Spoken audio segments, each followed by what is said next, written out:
I was really blessed to be there at that moment and have that opportunity to step into the tide of history. What is the role of religion for the lawmakers to have that kind of power? So, as an American Muslim who ran for United States Congress, Right. I got some questions about it. Part of this is the media, without dwelling on it too much, because, when I was growing up, we had only 3 broadcast networks doing news. I was confident then, and I am today, that they're a minority, the haters. Guys, you've really done your research. I don't think I have any secrets.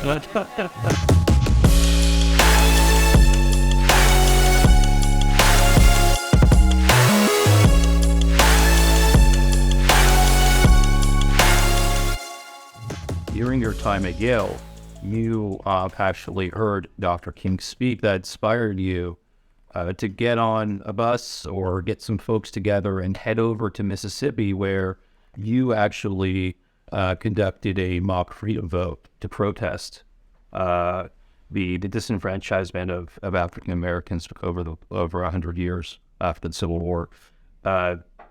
So you actually mentioned that was transformational for you during that time. So I was just a college kid, and I had been involved in some civil rights activities in Connecticut. So in the summer of 1963, I was a summer intern for my senator, Abraham Rubalcaba. And in that August, Dr. King organized and led this massive March on Washington for Jobs and Freedom, which ended with his iconic I Have a Dream speech at the Lincoln Memorial. And I asked my boss in Rubalcaba's office if I could take most of the day off and go and join the march, which I did. And I'm so grateful that I was there. First off, there were many more white people there and people of various faiths there, including Muslim, than I had anticipated. But there I ended up, because I wasn't going to leave until it was all over, as the sun set, standing on the plaza in front of the Lincoln Memorial, and I heard the Dr. King give this I Have a Dream speech. It was very moving. Frankly, if you'd asked me, did I just have the privilege of hearing one of the great speeches in American history, I would have said, wow, I never thought of it that way. It was just a great speech, but over time, of course, that stands truly as one of the great speeches. And it did motivate me when I got back to the Yale campus in the fall. I mean, I was looking for ways to do what Dr. King appealed to us to do. And the chaplain at Yale was not Jewish, was Christian. William Sloane Crawford, very famous, controversial at the time, called and asked me to come over to his house. And there was a man there organizing students from northern colleges to go down to Mississippi to help with this Freedom Boat campaign, which had been organized. And the chaplain, who occasionally reminded me, that made me feel that I was in the presence of a prophet from the Bible, said, "You must go. You're the editor of the Yale Daily News. You're a student leader. This is your moral responsibility." How could I say no to that? So I did start to appeal through the pages of the Yale Daily News. And I don't know, we got 35 or 40 students to go down. I don't want to overstate this. We're only there for about a week or two. It was a remarkable experience. And it did lead to it was to prove that black people in Mississippi actually wanted to vote, which the white establishment said they didn't, because, like 120,000 of them, African Americans in Mississippi, came out to vote in a mock election for a heroic man, Aaron Henry, who was the president of the Mississippi NAACP. And that led to the Freedom Summer the following year, in which was remembered, unfortunately, for the murder of 3 people, Schwer, Cheney, and Goodman, 2 Jewish Americans, 1 African American, because they were part of the civil rights movement. And then it ultimately led to helped Congress and President Johnson enact the civil rights laws of '64 and those that followed. So I was really blessed to be there at that moment and have that opportunity to step into the tide of history. So there's no question, I think, in my mind, and in many people's mind, even according to this Pew Research poll that was conducted in 2019, overwhelmingly say, Americans say that religion and faith plays. They'd like to see more of it, and it plays a positive role in American society. You've held that view throughout your life. You've been very vocal about that, and in some cases have kind of worked for you. In some cases have worked against you, but you powered through. You've stuck to your guns. Most notably, actually, on campaign trail with Al Gore. Yeah, it was a momentous occasion. There was a lot going on. I'm sure you were kind of elated, flying high, and you gave a speech specifically to there was an African American congregation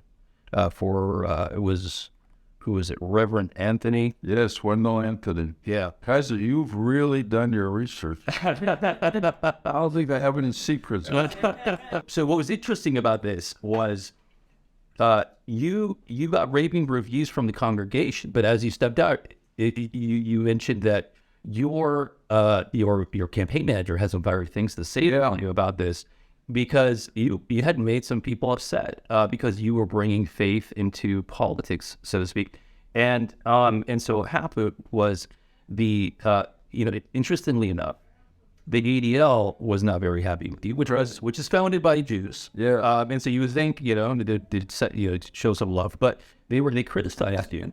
They criticized you, and they said that there's no place for this sort of thing in politics on the campaign trail. But the Catholic League came around, ironically, and said, "Good job." Go figure. Yeah. All right.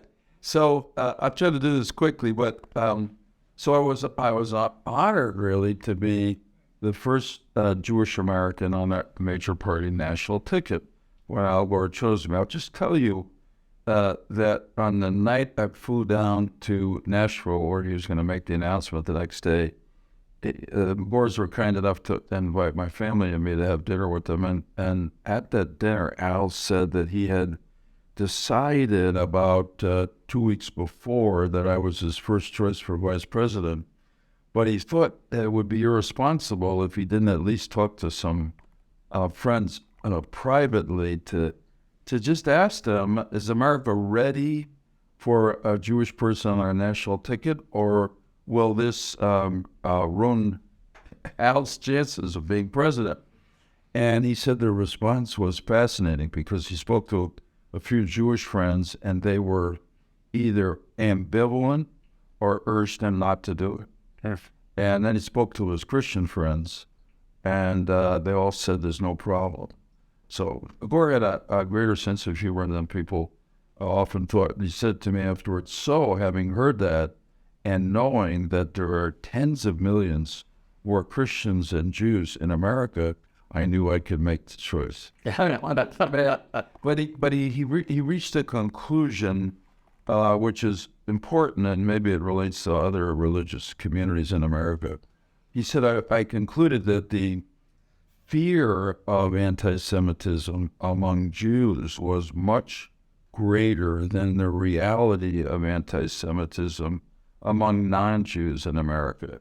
And he said, I get it because it's from Jewish history, but the majority in this country don't feel it, which was very empowering. And incidentally, he was right, because, and I don't want to relitigate ourselves of the 2000 election, but politics, elections are like sports. They come down to numbers very clearly. And I will always feel grateful and proud that Al Gore and I got 544,000 more votes than George Bush and Dick Cheney, because it says that many more people, that basically my religion was not a negative factor that year. Now, I want to, and I think that Al Gore never told me this, but I always felt that one of the reasons he chose me, we were good friends, we agreed on most issues, foreign and domestic, was that I was a religiously observant person. So was he. And I remember when he made the announcement of my candidacy in November, I'm sorry, in Nashville in August, I began quite naturally, not in my text, but just thanking God that this moment had come. So when I gave that speech that you have noted about 2 weeks later at Reverend Wendell Anthony's African American Church in Detroit, I didn't say anything different than I just said as we began this conversation today about the appropriate and positive role of faith in American life. And yet, my campaign manager, I was reflecting somebody's anxiety back at the headquarters in Nashville or Washington went slightly off the rails. And I told him, this is who I am, and Al knows that. That's part of why I'm on the ticket. And I stuck with it. I must say that maybe they got it over time because the Bush people started to focus on the Clinton-Lewinsky scandal that had happened a couple of years before. And I got invited to give a speech at Notre Dame in South Bend, Indiana University, which, is a great Roman Catholic institution. And I gave a somewhat similar speech to what I gave at the African American Church. And this time, the Gore campaign said that was great. So maybe they went through a learning experience. So, Joe, Democratic nominee for Vice President of the United States, Senator from Connecticut, also Attorney General. We have an establishment clause, right? So the role of religion in public life, meaning for the lawmaker, but also the chief law enforcement officer. How is that balanced? And how did you decide? And how did you find that quote from George Washington's farewell address? I assume that you'd read it multiple times, but George Washington, to paraphrase, in his farewell address, said that we should indulge with caution the notion that religion can be divorced from morality and its application in our society, in life, in public life. But people get worried about it. What is the role of religion for the lawmakers to have that kind of power? So as an American Muslim who ran for United States Congress, right? I got some questions about it. I got some questions about how my baby might play a role in interest, how I might vote, and Whether you like it or not, right? I got some very enthusiastic question, and I thought that they were fair questions. I think people got to know who is running. Yeah. I think people got to know what your motives are, and they got to know that you understand the Constitution. So, the first thing for me is we're American, period. Right. And for some of us, we've taken an oath to the Constitution as service members or otherwise. For you, you're telling us that people were generally comfortable with your faith playing a role in your governing. Is that correct? They were generally comfortable for the reason that Pastor said from that Pew poll, which is because most Americans are people of faith. And they may not go to a house of worship every week or every decade, but as I always like to say, if you look at any public opinion polls, God is running way ahead of any living or dead politician. I mean, the numbers are still at over 90% believe in God or some supreme authority, whatever one calls. So it's I'm so glad you ran, Omar, and I'm glad people asked you, because a part of this is about how your Muslim faith would affect you in office. And I can't say that while people were generally responsive, I can't say that people didn't sometimes ask me about it. Incidentally, often the ones who had maybe the courage to ask were non-religious Jewish Americans, and I would always say, I hope you don't think that, when I have a big vote to take, I'm going to call my rabbi to ask him to tell me how to vote. Right. But I also hope you don't think that the values that I got from my religious upbringing will not be part of the way I live, including decisions I make about, big issues. So be it. I appreciate you going back to our first president, George Washington. That farewell address is still relevant and worth reading. There's 100 and some odd years later. And that clause, I think, was that you quoted, was Washington's way of saying, we have now established a government here, which is about freedom and democracy and checks and balances. So the government will be and should always be limited. We're not going to tell people what to do every moment of their lives. So we need other motivators or guarantors for moral behavior, for right behavior. And Washington was saying, essentially, that over history, there's none better than religion. We all know that faith has also left people of every faith, led them, some, to do terrible things. But by and large, it's been a real guarantor of morality. And I think, look, I hope when it comes to the Muslim American community that more and more Muslim Americans, as is happening now, run for office, elected office, that they're asked, that people have the self-confidence to ask, how does your faith affect your public service? And that the candidates respond directly.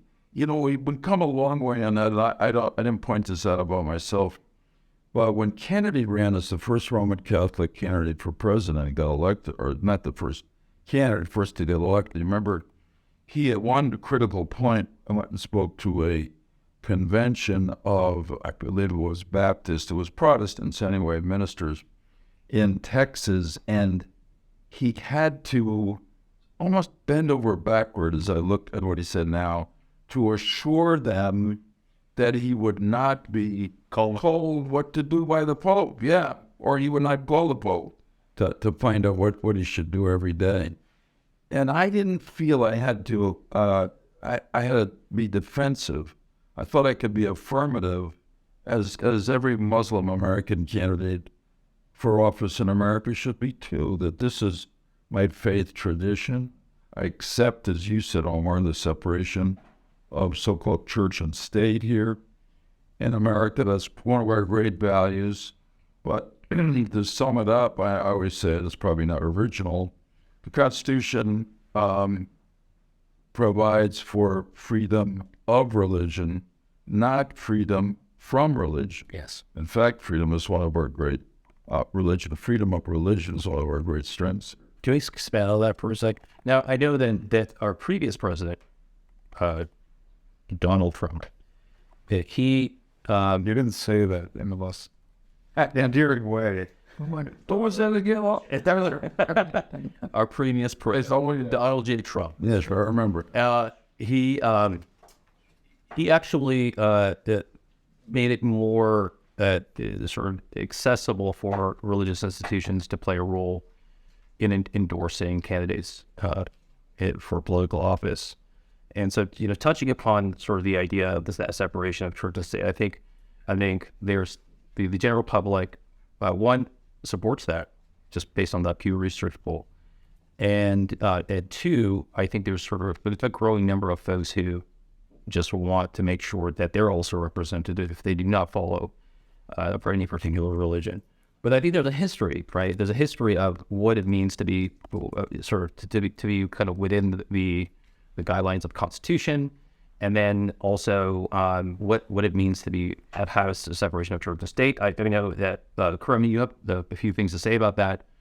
Can we just kind of expand on the history of that? Some of these sort of more unpopular opinions, maybe maybe more risque opinions about what that means. I know Senator Lieberman, you've also kind of maybe even pushed the limits on that in some cases. Yeah, no, Senator Lieberman, I love that you brought up the history of this, because I think the conception of the Establishment Clause as being this complete wall of separation where there's to be no religion in public life, I think if you look back, historically from a constitutional perspective, that is a more modern conception. Thomas Jefferson's letter to Canterbury Baptist Church notwithstanding, Right. it was quite a while before that viewpoint became in vogue. That actually the Establishment Clause means that there should be no religion in public life. Columbia Law School professor Philip Hamburger has written an excellent book, Separation of Church and State.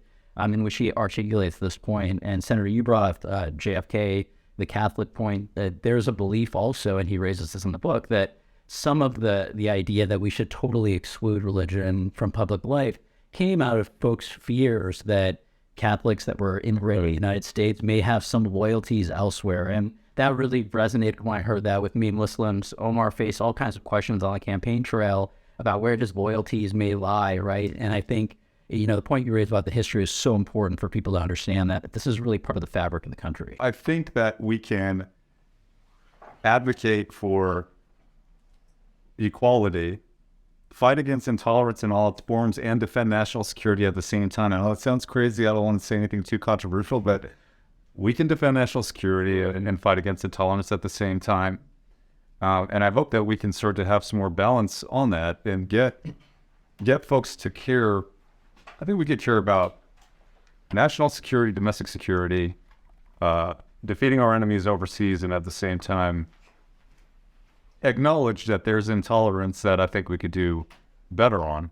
Right. But the life of American Muslims, and I just want to get this out, I think it would be a tragedy for any young American Muslim to view themselves merely as a victim of this great country. Absolutely.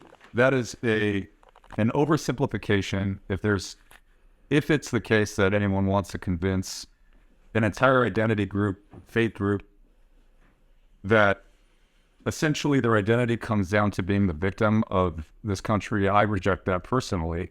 But let's look at the whole mosaic of life, right? So American Muslims are the second most targeted religious group for hate crimes in the United States. We also have access to being citizens of this country and all of the rights that come along with that. The majority of American Muslims, I think, have a complex life. And I think that it comes down to family by family, region to region, and maybe the statistics are shared by whether they live in an urban environment or not, and so forth. But American Muslims have more higher education degrees compared to the rest of the general population. American Muslims are business owners more so than the rest of the population by comparison. American Muslims have earned over $100,000, and in the next category, over $250,000 a year, more so than compared to the rest of the general population. And so the suggestion is not that, hey, you have prosperity, who needs justice? No, not at all. But I think that life, I'd say, is pretty damn good in America. We have a lot of problems, and I think that we should address the hate crimes and mitigate them. But I think that to oversimplify the existence of an entire group, not even care to delve into who is who, how do you associate with your faith and your identity? Are you yourself a victim ever of a hate crime? I have received some pretty mean things that were said. I wouldn't call that something that changed my perception of my country. And I don't think that qualifies me for victimhood. I think that there are a lot of unqualified victims, while at the same time acknowledging that there's a lot we have to do. But you have seen America change.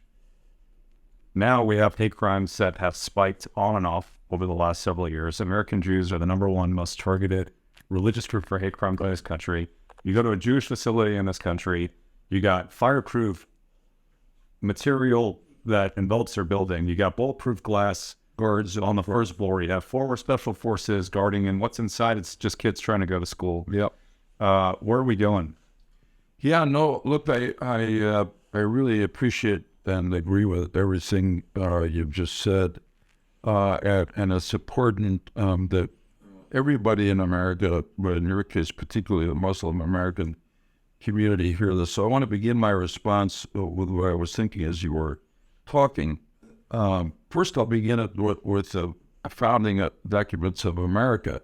The words of the Declaration of Independence about the right to life, liberty, and the pursuit of happiness that we have as a result of our birth and obviously citizenship then here are not limited to any one group or groups. It doesn't exclude everybody. It's everybody is a child of the same God, descendants if you're of one of the monotheistic faiths, Judaism, Christianity, Islam, we all descend from Abraham, our father. That's why I'm so excited about the Muslim coalition here in America, your group, Omar, talking about Abraham Accords in America. So that's part of our tradition. I want to be personal in this sense that I grew up in a family, my folks were not political.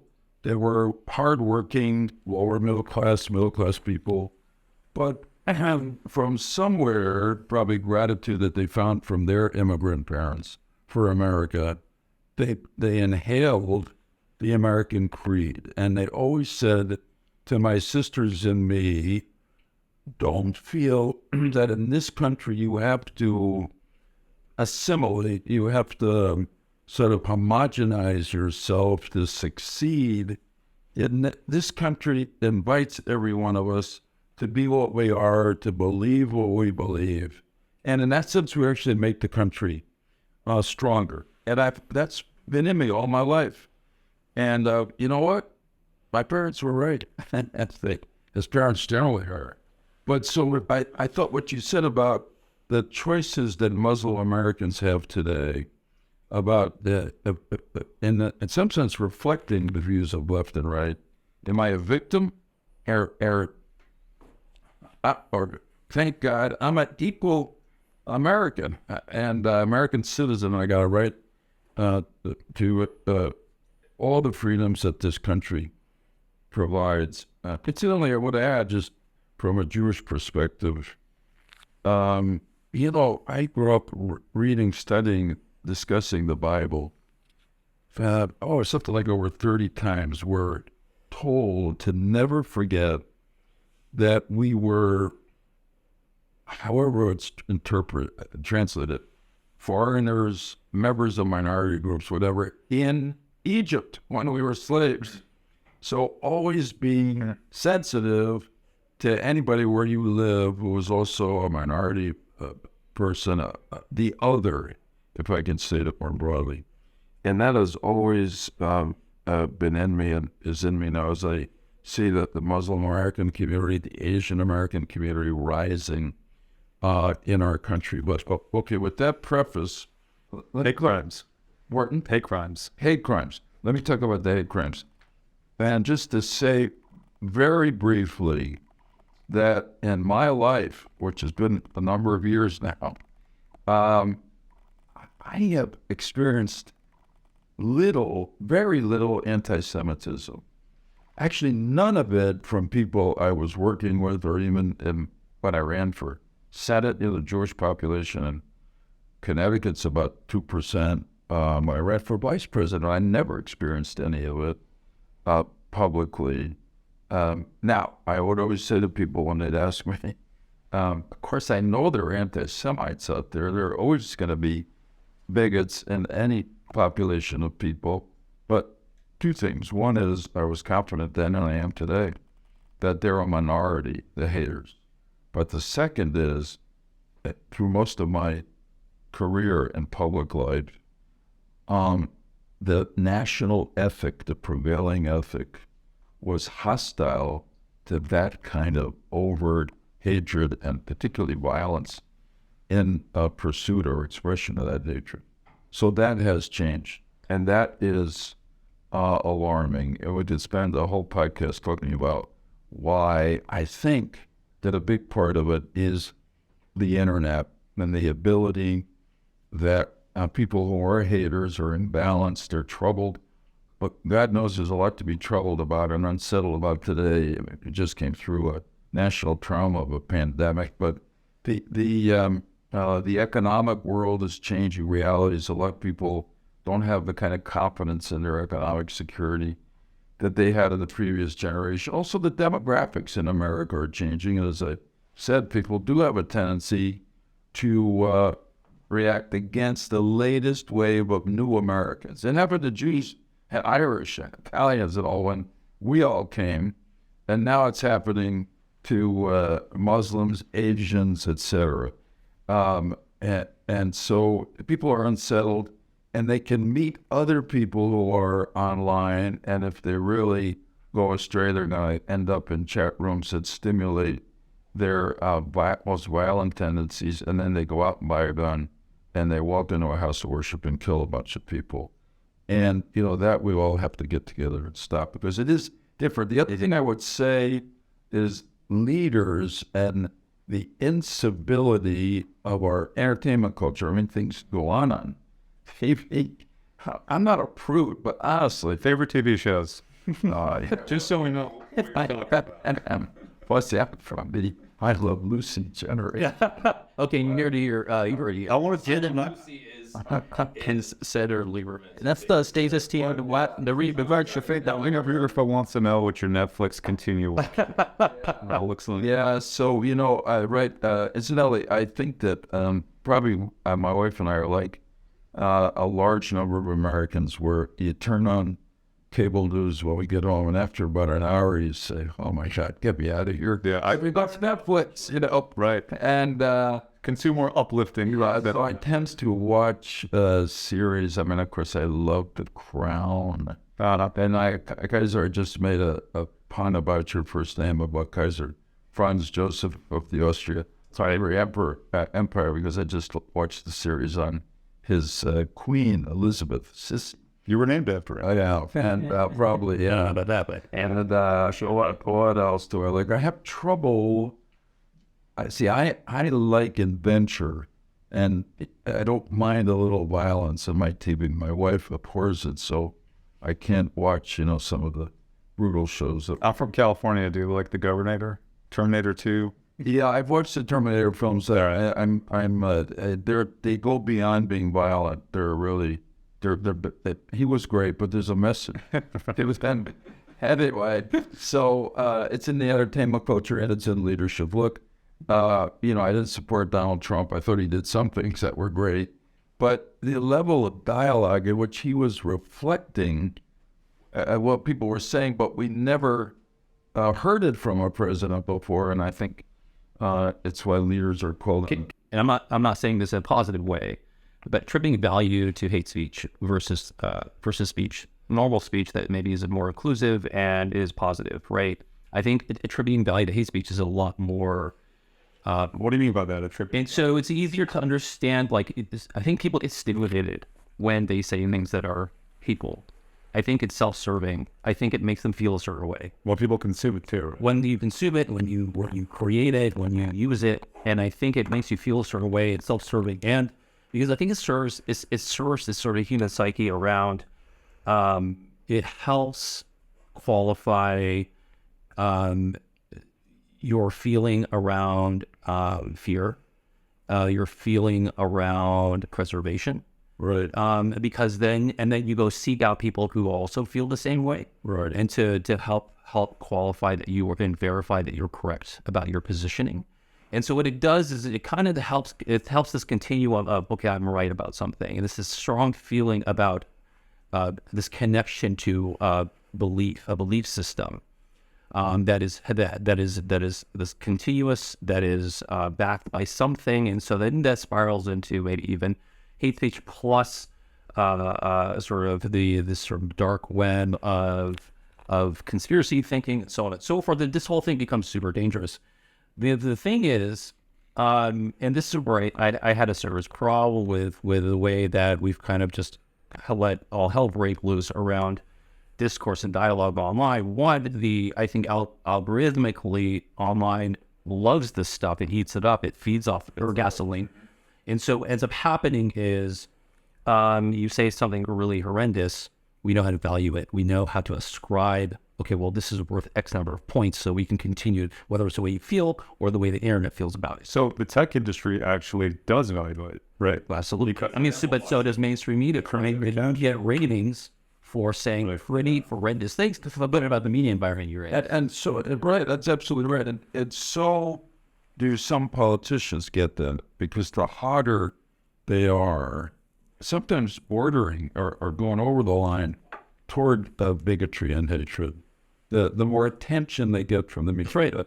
And if they're in the right district or state, the more votes they get. That's right. Joe, everyone's accountable for what they do, but I think we know that it's monetized and engagement translates to monetization. And so Kurt and I talked about this.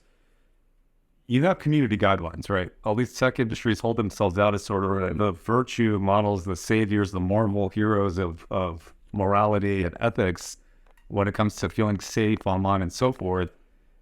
At the same time, anti-Jewish, anti-Semitic, anti-Muslim hate content, I'm not talking about being critical. It's fine. People got to just be able to distinguish us things and get rid of life. It's, it's okay.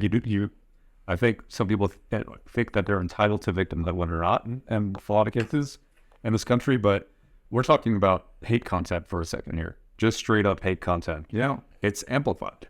Oh, no, I agree. That's what at first, when I explained how different things were today than most of my lifetime, how much more bigotry and hatred and violence based on that hatred we see in America. The number one cause is the internet and the way in which people can meet each other who have this in them. They're unsettled, they're anxious, they're hateful. Well, it's become a brand. So people... And it's become a brand. I mean, look at, the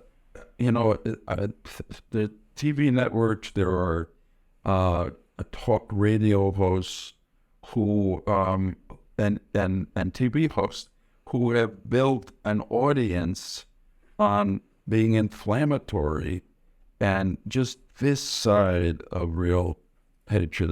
As you probably know, there's a lot of anger in the African American community now toward Tucker Carlson on Fox. But I understand why they're angry. He seems to single them out. But it's true of a lot of other people on talk radio. And if you go to the dark web, it's like you're in off the rails. It's off the rails. And if somebody's really off balance themselves, then they go from those chat rooms, those extremist chat rooms, as I said earlier, to the gun store, buy a gun, and then they start shooting. So here's what I meant. So hold on. So Joe, per pre-agreement for this, we need you to say at least 2 controversial things for you. We're already putting that up and feed it to the vultures. Answers lyrically. I mean, some other people listening. I just wanted to kind of close on this, like this specific point on this topic. Yeah. So just around value, right? Like it's a very clear how it makes people feel when you say some pretty insightful things. You get ratings, you get clicks, you stay on the air, and so on and so forth. Right? So people build a brand and actually have an entire career around such things.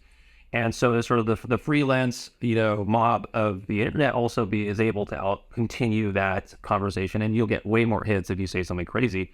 Now, juxtapose that against what you got when you got that call from Jesse Jackson congratulating you, knowing that you guys both don't agree on lots of things. And so he did the right thing to call you, right? And was gracious enough to congratulate you. He said, "I know in America, when a barrier is broken for one group, the doors of opportunity open wider for every other American." Spot on, right? Lots of people don't want to hear that, and you're not going to get clicks for. If I tweeted this right now, I would not get clicks. It's not sexy. Right? Yeah, you get. That's okay. That's okay. Just tell me no, but it's fine. It's okay. I say number of people. No, but I was very moved when Jesse Jackson said that we had gotten to know each other. Frankly, we got to know each other because we had argued with each other about different issues. So, but that's the American way. Part of this is the media, without dwelling on it too much, because when I was growing up, we had only 3 broadcast networks doing news. I had no idea what the big broadcasters of my time, Cronkite, Hundley, Brinkley, etc., what their politics was. They just told the news. Then the cables came along, and they figured something out. I have to give the news that's credible to everybody. I could segment the American people. I can go right or left, and I'll pick up enough eyeballs or ears to make a lot of money off that, and that's what and that's the wires. Let me, yeah. So we're taking it. That's what you nailed that. So look, we talk a lot about that hate content because it's easy and it's perceptible, right? But I think that there's another problem that gets under discussed, which is this whole victimhood industry and this content that I would classify as hollow tolerance. So you have people who are generating social capital around things that seem like they're against hate and so forth, but it doesn't move the needle. So when I see American Jews or American Muslims being attacked, and we just had Holocaust remembrance. We have to band together against the haters now, because the haters, the volume of their voices is rising. I don't know that their numbers are rising. They may be, but it's clearly they're too influential in our society. And it's the old line, and the hottest places in hell are reserved for people who maintain their moral neutrality at a time of moral crisis. That's a paraphrase of Dante, but generally that's what he had in mind. So I really appreciate what the Muslim Coalition in America is doing. And I think everything I've said and we've said, if I was, first off, I say that, and this is random, but I've had a lot of interaction with Muslim Americans. Nobody's cool with us. Extremely likable. Yeah. Is maybe we've also loved the share the love for intimacy. That's why. That's your comment on it? Yeah, I think that's part of it. So what I want to say, the haters, the anti-Muslims don't get it, because most of the Muslims in America are immigrants. They are extremely, in my experience, grateful to be in America, very patriotic, and they are raising children, which is the normal course that Jewish Americans have gone through. First generation, maybe not so educated, hardworking. The kids work hard because the parents want them to. They become the leaders of business, science, professions, etc. And they contribute to the country enormously. So the main point is, and I want to reflect what you said, Omar. I hope no Muslim American really feels like a victim in this country. You're equal citizens, and are there people who will discriminate against you because you happen to be Muslim? Yeah, but if I may, the hell with them.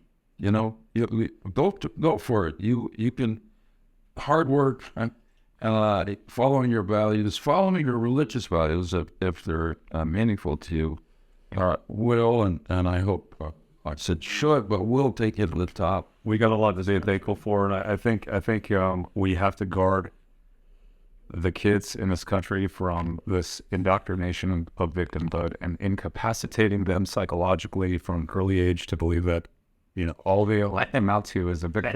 I think it depends on the generation, though, ultimately, and I think as the Senator Evelyn pointed out, like there is that generation of immigrants who came, and when you're the first group, you have that, right? Like you're kind of laying out the foundation, that you're laying out that first layer for generations to come. It's a dream at the same time, but it's difficult, and I think people are pointing fingers and asking, no one has laid the path just yet, so it's all very new, ultimately. And so I think people who have taken a position of victimhood, not that they want to, but it's what I think folks who don't have an action plan, who don't believe that it's within reach just yet, and maybe that's the next generation that's able to kind of to stand on the backs of the first, right? Aren't able to then say, okay, I can see the forest from the trees.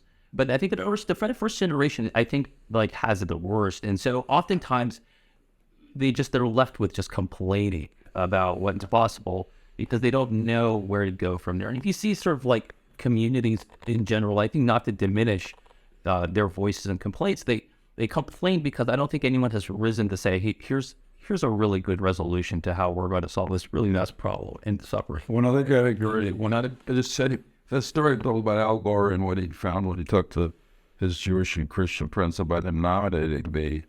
I mean, basically, this is a message to Muslim Americans today, which is, because of our respective histories and things we've experienced, Muslims and Jews in America, we're sensitive, defensive, a little bit nervous of the older generation of having us become too prominent. But the truth is, as Gore found out, the majority of Americans don't feel that way. And I know that's true about Jewish Americans, notwithstanding the increase in anti-Semitism. And I'm confident it's also true about Muslim Americans. We need neighborhood courts for the United States. I agree. I don't know how you're gonna do it, Omar, but it's a great idea. How we're gonna do it. Yeah, we're going to together. Right, we're together. Abraham, the children of Abraham. Look, I'll close with this. When I look at young Muslim kids in America, I see CEOs, not victims. Yeah, I want them to rise to whatever levels that they want to, and then not be shackled with the indoctrination of victimhood from an early age, because it is within reach. And I think that overly obsessing and being an unqualified victim is unethical to do that to a kid. But we got to do a lightning round because we're in New York City. Okay. Best Jewish deli. So in New York, it's probably still the famous one, which is Zabar's, which is now I'm kosher, but I can't really say, of course, but yeah, I can't just walk into any deli, even if it's a Jewish deli, unless the rabbi has said the meats are okay. But Zabar's has very good cooking. Okay. How does it work in the Jewish faith? Do you because like in Muslim faith, so I keep halal. Yeah. So if you walk into I call them at an In-N-Out drive-through. No, that's not correct. That's not. And halal is becoming very. No, so like if you walk into a Muslim family's house, you're like just so you know, like cause problems. You're not supposed to ask. But do you just assume that it's kosher? Or do you always ask? You mean it's like, oh, it's in a great question, cousin. So, and a very awkward question. So, by this time, everybody knows that my wife and I are observant and observe the kosher laws. But a lot of times I have to sort of say ahead of time, hey, I'm kosher. And now I would say we're modern kosher, which means we'll eat pasta, fish out, but I don't mix milk and meat. I don't eat animal. I don't eat pig products. It's where we Muslims and Jews stand together, or sit and eat together. But it's awkward. It is really. Okay. Now I'm running for office right now, so I get to ask you this: Afghan or Iranian food? I like them both, but I must say that I went to Afghanistan a lot during the war, so I tasted a lot of it, which was good. I probably have more access to Iranian, or as they say here, Persian. Just shoot us straight. Yeah, pardon? Shoot us straight. Afghan or Iranian? What was that? Iranian. Okay. Oh, man. And that's my age. What's your area? Afghan. Rather get it. Yeah. Well, look. To be fair, you haven't been to my favorite hotel. No, I haven't. We actually need to anyway to. Omar wants to go on with food to sway you. Just the way putting it all out there. Some Muslim food different. Yeah, no, I love it. I love when I say some. My time. Yeah, and all the Muslim countries I went to, they learned to mostly give me fish. I'll just share a story from Afghanistan. So I'm in the presidential palace when Karzai was there, Senator McCain is there. And, they're giving me rice and sort of stuff like that because they know. So they bring out a beautiful bowl of fruit. I'm thinking, oh my God, I love fruit. This is it. I reach for the fruit. Karzai says, don't touch it. I said, why? He said, your body doesn't have the immune system for that.